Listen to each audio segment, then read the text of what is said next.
Park the Creative School for Quality and Innovative Education। करें एक बेहतर कल की शुरुआत आज से। के गिरी सिल्क एंड साड़ी। विश्वगुरु बसवण्णा जी का बसंत गौड़ा पाटिल यत्नाल ने अपमान करने पर परम पूज्य डॉक्टर शिवानंद महास्वामी जी ने दिखाया गुस्सा। नाचिके मर्यादे ಇದೆ ಅಂತ ಕೇಳಿದಾಗ ನಮ್ಮ ಲಿಂಗಾಯತರ ಕ್ಷಮೆ ಕೇಳಬೇಕು। ಇಲ್ಲಿದ್ರೆ ಕರ್ನಾಟಕದ ಲಿಂಗಾಯತರು ಏನ್ ಮಾಡ್ತಾರೆ ಅಂದ್ರೆ ಅವನನ್ನು ಇಲ್ಲಿಂದ ಓಡಿಸತಕ್ಕಂತ ಕಾರ್ಯಕ್ರಮವನ್ನು ಹಾಕೊಳ್ತಿದೆ ಇವತ್ತು। नमस्कार नवशरानी, आप देख रहे हैं बीके न्यूज में आपका स्वागत। जयपुर बीजेपी एमएलए बसंत गौड़ा पाटिल यत्नाल ने विश्व गुरु बसवण्णा जी का अपमान करने पर हुलसूर तालुका के गुरु बसवेश्वर मठ के पीठाधिपति परम पूज्य डॉक्टर शिवानंद महास्वामी जी ने कहा कि बसंत गौड़ा पाटिल यत्नाल जो विश्व गुरु बसवेश्वर के बारे में जो कहा है उसकी निंदा करते हुए कहा कि बसंत गौड़ा पाटिल यत्नाल को चेतावनी दी कि आने वाले चुनाव में तुम्हारा हार ना तय है और कहा कि लिंगायतों से माफी मांगे। बसवण्णा जी के बारे में बात करते समय अपनी जबान पर काबू रखे, ना कर्नाटक के लोग आपको सबक सिखाएंगे। और एमएलए यत्नाल पर गुस्सा होते हुए कहा कि तुम कोई 30 मार खान नहीं हो, तुमने जो गलती की है उसकी कर्नाटका के जनता से माफी मांगे।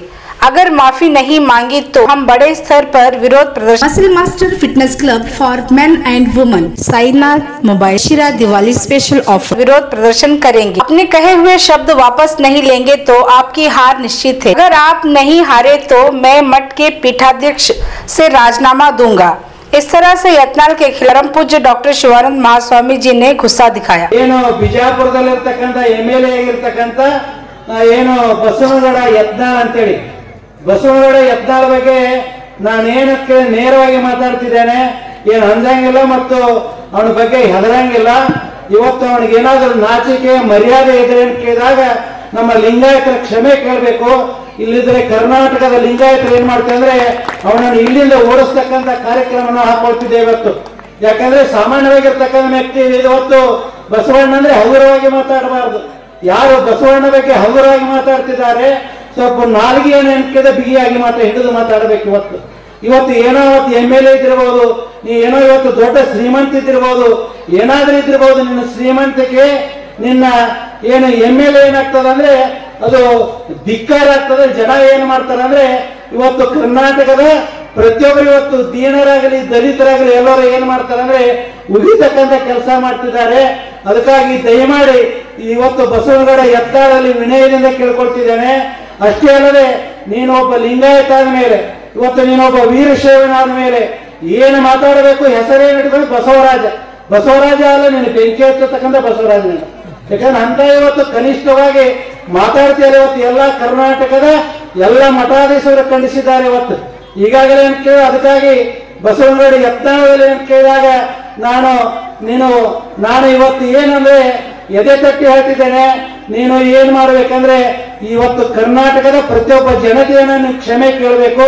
ಕ್ಷಮೆ ಕೇಳಿದ್ರೆ ಬಿಡ್ತಿದ್ದೇವೆ, ಬೀಳಾತ್ರ ಹೋಗಿಲ್ಲ, ಬಿಡ್ಲಿಲ್ಲ ಅಂದ್ರೆ ದೊಡ್ಡದಾಗಿರ್ತಕ್ಕಂಥ ಹೋರಾಟ ಮಾಡ್ತೇವೆ ನಾವೆಲ್ಲ ಲಿಂಗಾಯತರಿಗೆ ಕೂಡ್ಕೊಂಡು ಏನ್ ಮಾಡ್ತೇವೆ ಅಂದ್ರೆ ಇವತ್ತು ಹೋರಾಟವನ್ನು ಮಾಡ್ತೇವೆ ಅಂತಕ್ಕಂಥ ನಿನಗೆ ಎಚ್ಚರಿಕೆಯನ್ನು ಕೊಡ್ತಿದ್ದೇವೆ।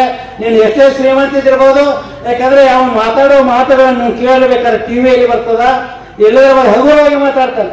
ಸ್ವಾಮಿಗಳ ಬಗ್ಗೆ ಹಗುರವಾಗಿ ಮಾತಾಡ್ತಿದ್ದಾನೆ, ಬಸವಣ್ಣವ್ರ ಬಗ್ಗೆ ಹಗುರವಾಗಿ ಮಾತಾಡ್ತಿದ್ದಾನೆ।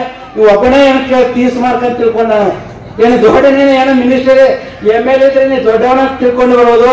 ಇವತ್ತು ಸಮಾಜದಲ್ಲಿ ಕೇಳಿದಾಗ ಪ್ರತಿಯೊಬ್ಬ ಜನಾಂಗದವ್ರು ನಿಮ್ಗೆ ಓಟಾಗಿ ಹಾರಿಸ್ತಾ ಇರ್ತಾರೆ। ನೀನು ಯಾರನ್ನು ಕೇಳಿದ್ರೆ ನೀನು ಒಬ್ಬನೇ ಎಮ್ಎಲ್ಎ ಆಗಂಗಿಲ್ಲ। ನಿಮ್ಗೆಲ್ಲರೂ ಏನ್ ಮಾಡ್ತಾರೆ ಅಂದ್ರೆ ಶರಣು ಸಲಗರ ಇರಲಿ, ನಮ್ಮ ಶೈಲೇಂದ್ರ ಇರಲಿ, ಎಲ್ಲರೂ ಏನ್ ಮಾಡ್ತಾರೆ ಅಂದ್ರೆ ಓಟಾಗಿ ಯಾರಿಗೆ ಹಾರಿಸ್ತಾರೆ।